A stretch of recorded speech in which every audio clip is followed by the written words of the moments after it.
नमस्कार दोस्तों, आज के इस वीडियो में बीपीएससी सिलेबस के अंतर्गत मैं यहाँ पे आपको हिंदी का जो ऑप्शनल पेपर है बीपीएससी के लिए हिंदी भाषा और साहित्य, उसको यहाँ पे मैं अच्छे से आपको समझाने वाला हूँ। यहाँ पर क्या क्या चीज़ें आपको इस सिलेबस के अंतर्गत पढ़नी है वो सभी चीज़ों को यहाँ पे मैं विस्तार में बताऊँगा। आप इस पूरे वीडियो को ध्यानपूर्वक देखें। और रही बात अदर ऑप्शनल पेपर की, जैसे कि हिस्ट्री हुआ, ज्योग्राफी हुआ, तो ये दोनों का मैंने वीडियो फॉर्मेट में चैनल पर अपलोड किया है। अगर आपका हिस्ट्री या फिर ज्योग्राफी ऑप्शनल पेपर है बीपीएससी के लिए तो आप जाइए, प्लेलिस्ट में मैंने अरेंज किया है, आप उसे जाकर जरूर देखिए। हालांकि यहाँ पर इस वीडियो में जो मैं बात करूँगा ये हिंदी भाषा और साहित्य के बारे में बात करूँगा। इस वीडियो में जितने भी मतलब कि तथ्य होंगे, मतलब कि जितने भी टॉपिक्स होंगे, मैं यहाँ पे टॉपिक से संबंधित चीज़ें आपको बताने वाला हूँ, क्या क्या आपको टॉपिक से पढ़ने हैं। तो ये सभी चीज़ों को आप बारीकी से समझिएगा। और यहाँ पर ये जो सिलेबस लिया गया है ये बीपीएससी की वेबसाइट से लिया गया है।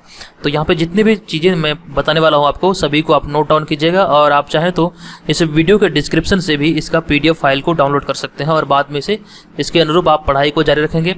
तो ये आने वाले समय में बीपीएससी एग्ज़ाम के दृष्टिकोण से ये काफ़ी महत्वपूर्ण होंगे। देखिए, किसी भी एग्ज़ाम का तैयारी करने से पहले हमें समझना पड़ता है कि इसके एग्ज़ाम की रूपरेखा क्या है, एग्ज़ाम की प्रकृति क्या है। तो उसके लिए हमें सबसे पहला काम होता है कि सिलेबस को जानना। किसी भी एग्ज़ाम को देने से पहले उसका सिलेबस समझना काफ़ी अति आवश्यक होता है। तो उसी से रिगार्डिंग ये वीडियो है यहाँ पे हिंदी भाषा और साहित्य का। तो ये पहले ऑप्शनल पेपर जो होता था वो 2 ऑप्शनल पेपर होता था, लेकिन वर्तमान समय में ऑप्शनल पेपर 1 है। हालांकि ये ऑप्शनल पेपर 1 है लेकिन ये 2 खंड में बटा हुआ है, इसे आप ध्यान रखिएगा। ये 2 खंड में बटा होगा, सेक्शन 1 और सेक्शन 2। तो यहाँ पर हम यहाँ पे बारी बारी से आपको बताएंगे इसके अंतर्गत आपको क्या क्या चीज़ें पढ़ने की आवश्यकता है। तो सबसे पहले है वैकल्पिक विषय हिंदी भाषा और साहित्य के अंतर्गत जो हमारा पहला जो मतलब कि आएगा वो हिंदी भाषा का इतिहास। हिंदी भाषा के इतिहास के अंतर्गत हमें क्या क्या चीज़ें पढ़ने की आवश्यकता है, आइए उसे एकदम से धीरे धीरे सभी को देखते हैं। तो सबसे पहला है अपभ्रंश, अवहट और प्रारंभिक हिंदी की व्याकरणी और शाब्दिक विशेषताएं। आप नोट करते जाइए इसे, अपभ्रंश, अवहट और प्रारंभिक हिंदी की व्याकरणी और शाब्दिक विशेषताएं। और अगला जो पढ़ने की आवश्यकता है वो मध्यकाल में अवधी और ब्रज भाषा का साहित्यिक भाषा के रूप में विकास। मध्यकाल में अवधी और ब्रज भाषा का साहित्यिक भाषा के रूप में विकास। और इसके बाद हमारा तीसरा है 19वीं शताब्दी में खड़ी बोली हिंदी का साहित्यिक भाषा के रूप में विकास। और नेक्स्ट है देवनागरी लिपि और हिंदी भाषा का मानकीकरण। नेक्स्ट है स्वाधीनता संघर्ष के समय हिंदी का राष्ट्रभाषा के रूप में विकास। और अगला है स्वतंत्रता के बाद भारत संघ की राजभाषा के रूप में हिंदी का विकास। नेक्स्ट है हिंदी का प्रमुख उपभाषाएं और उनका पारस्परिक संबंध। और नेक्स्ट है मानक हिंदी के प्रमुख व्याकरणिक लक्षण। ये जो 8 पॉइंट हैं यहाँ पर आपको ये 8 टॉपिक्स इसे कह सकते हैं, ये 8 टॉपिक्स आपको हिंदी भाषा का साहित्य के अंतर्गत ये सभी पूछे जाएंगे और ये सेक्शन 1 में होंगे। तो सेक्शन 1 में ये हो गया हिंदी भाषा का इतिहास, इसके अंतर्गत ये 8 आपको पढ़ने हैं। आप इसे स्क्रीनशॉट भी ले सकते हैं। उसके बाद हम चलिए आगे बढ़ते हैं और यहाँ पे देखेंगे जो दूसरा महत्वपूर्ण होगा सेक्शन 1 के अंतर्गत वो होगा हिंदी साहित्य का इतिहास। तो हिंदी भाषा का इतिहास के बाद हमारा दूसरा है सेक्शन 1 के ही अंतर्गत हिंदी साहित्य का इतिहास। हालांकि ये सिलेबस जो है इसका ऑप्शनल का थोड़ा छोटा है, लेकिन ये आप यहाँ पे देखेंगे सभी चीज़ों को तो अच्छी तरह से ही समझ पाएंगे। तो आप इस पूरे वीडियो को बिना स्किप किए हुए जरूर देखिएगा।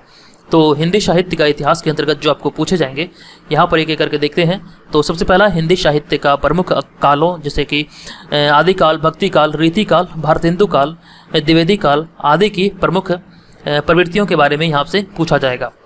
और इसके बाद दूसरा जो महत्वपूर्ण होगा टॉपिक से वो होगा आधुनिक हिंदी का छायावाद, रहस्यवाद, प्रगतिवाद, प्रयोगवाद, नई कविता, नई कहानी और कविता आदि मुख्य साहित्यिक गतिविधियां और प्रवृत्तियों की मुख्य विशेषताएं यहाँ पर आपसे पूछी जा सकती है, पूछी जाएगी।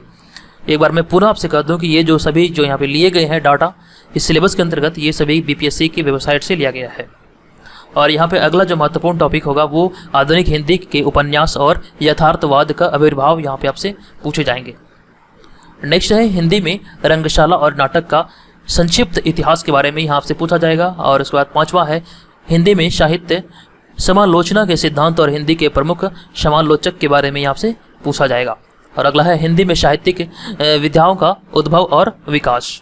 तो ये 6 महत्वपूर्ण जो है ये आपको हिंदी साहित्य के इतिहास के अंतर्गत पूछा जाएगा। तो यहाँ पे हमने जाना हिंदी भाषा का इतिहास के अंतर्गत और हिंदी साहित्य के इतिहास के अंतर्गत। तो ये दोनों आपका हिंदी भाषा का इतिहास और हिंदी साहित्य का इतिहास ये सेक्शन 1 के अंतर्गत आता है। आप यहाँ पे देख सकते हैं ये सेक्शन 1 के अंतर्गत ये सभी टॉपिक्स हैं और इसे आपको काफ़ी अच्छी तरीके से तैयार करना है अगर आपका हिंदी ऑप्शनल है तो। और उसके बाद हम आगे बढ़ेंगे और यहाँ पे देखेंगे जो सेक्शन 2 होगा वहाँ पे हमें क्या क्या चीज़ें पूछी जाएगी, सेक्शन 2 के अंतर्गत कौन कौन से टॉपिक्स होंगे। तो हम आते हैं सीधे सेक्शन 2 पे और यहाँ पर देखते हैं। तो सबसे पहले आप जान लीजिए सिलेबस में जिस प्रकार से लिखा गया है, यहाँ पर मैंने हूबहू वही लिखा है। तो यहाँ पे लिखा है इस प्रश्न पत्र में निर्धारित पाठ्य पुस्तकों का मुक्त रूप में अध्ययन अपेक्षित होगा और ऐसे प्रश्न पूछे जाएंगे जिनसे उम्मीदवार की समीक्षा क्षमता की परीक्षा हो सके, जिनसे उम्मीदवार की समीक्षा क्षमता की परीक्षा हो सके, ऐसे प्रश्न पूछे जाएंगे। तो यहाँ पर एक एक करके देखते हैं क्या क्या है। तो सबसे पहला है कबीर ग्रंथावली जो है कि प्रारंभ के 200 पद, यहाँ पर आपसे इससे कबीर ग्रंथावली से संबंधित प्रश्न होंगे। और उसके बाद नेक्स्ट है सूरदास में यहाँ पर भ्रमर गीत सार प्रारंभ के केवल 200 पद। नेक्स्ट है तुलसीदास जो कि रामचरितमानस के लेखक है। तो इसके अंतर्गत केवल अयोध्या कांड आपको पूछा जाएगा और फिर उसके बाद कवितावली में केवल उत्तराखंड आपसे यहाँ पे पूछा जाएगा। और उसके बाद भारतेंदु हरिश्चंद्र, इसके अंतर्गत आपको यहाँ पर जो अंधेर नगरी है उनसे यहाँ पे प्रश्न पूछे जाएंगे। और फिर आगे बढ़ते हैं और अगला है प्रेमचंद्र की जो रचना है गोदान मानसरोवर, यहाँ पर आपसे भाग 1 से यहाँ पे प्रश्न पूछे जाएंगे। और उसके बाद अगला है जयशंकर प्रसाद चंद्रगुप्त कामायनी, और इसके अंतर्गत केवल चिंता, श्रद्धा और लज्जा और झड़ा सर्ग से प्रश्न होंगे। और उसके बाद हम आगे बढ़ेंगे और यहाँ पे देखते हैं अगला जो है वो है रामचंद्र शुक्ल। तो यहाँ पर चिंतामणि का पहला भाग और प्रारंभ के 10 निबंध यहाँ पर आपसे पूछे जाएंगे। तो ये सभी चीज़ों को आप यहाँ पे स्क्रीनशॉट ले लीजिए। और उसके बाद हम आगे बढ़ेंगे। ये आपका सेक्शन 2 के अंतर्गत इतनी सारी महत्वपूर्ण चीज़ें हैं जो आपसे पूछे जाएंगे। तो यहाँ पे हम आगे बढ़ते हैं और देखते हैं अगला। तो सेक्शन 2 के अंतर्गत यहाँ पे देखिए सूर्यकांत त्रिपाठी निराला से जो अनामिका है, और इसके अंतर्गत आपको केवल सरोज स्मृति और राम की शक्ति पूजा के बारे में यहाँ पे आपसे प्रश्न पूछे जाएंगे।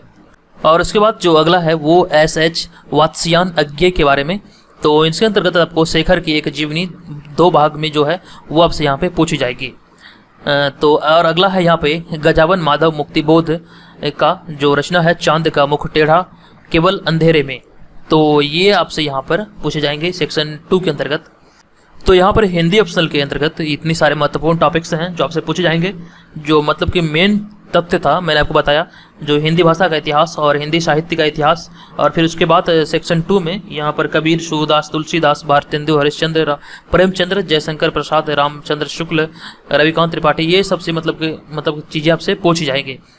तो आई होप कि आपको ये वीडियो पसंद आया होगा। अगर इस वीडियो से आपको हेल्प मिली हो तो वीडियो को लाइक करें, कमेंट करें और शेयर जरूर करें। और आपको बता दूं कि अगर आप BPSC प्री के लिए एग्जाम की तैयारी में लगे हुए हैं 6 सर्वे BPSC की, तो हमारे पेड ग्रुप को ज्वाइन करें। पेड ग्रुप को ज्वाइन करने के लिए आपको केवल यहाँ पर पेड लिखकर इस व्हाट्सअप नंबर पे मैसेज करना होगा। यहाँ पे आपको स्क्रीन पर दिख रहा है, ये हमारा चैनल का व्हाट्सअप नंबर है। किसी प्रकार की कोई प्रॉब्लम है तो यहाँ पर आप हमसे कुछ भी डायरेक्टली पूछ सकते हैं।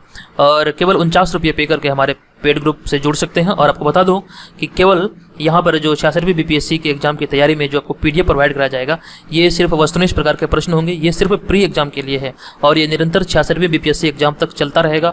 और सप्ताह में यानी कि प्रत्येक 1 दिन के बाद 1 दिन आपको एक PDF दिया जाता है। तो यहाँ पर आप हमारे पेड ग्रुप के साथ जुड़कर अपनी तैयारी को काफ़ी अच्छी बना सकते हैं। तो आप चाहें तो केवल 49 रुपये पे करके हमसे जुड़ सकते हैं। और ध्यान रखिएगा, इस व्हाट्सअप नंबर पे पेड लिख के जरूर मैसेज कीजिएगा।